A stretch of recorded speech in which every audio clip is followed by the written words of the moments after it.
છોટાઉદેપુર પાસે નેશનલ હાઈવેના ડાયવર્ઝનની અંદર ગાબડું પડ્યું છે। સિંહોદ પાસે હાઈવે ઉપર ડાયવર્ઝનમાં ભારે ધોવાણ થયું અને ગાબડું પડ્યું છે।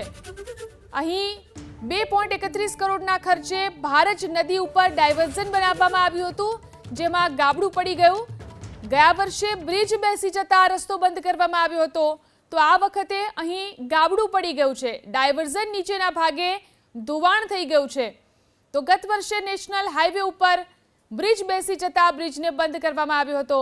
ત્યારબાદ લાંબા સમય બાદ ડાયવર્ઝન બનતા ડાયવર્ઝન પરથી ભારે વાહનો પસાર થાય છે અને હવે અહીં ગાબડું પડી ગયું છે। જોઈ શકાય છે આ જે ઘટના બની છે, ગાબડું પડવાની આ ઘટના બની છે। અહીં ડાયવર્ઝનની અંદર ગાબડું પડ્યું છે।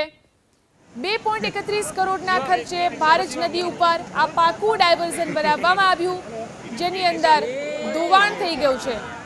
ડાયવર્ઝન નીચેનો ભાગ ધોવાઈ ગયો છે।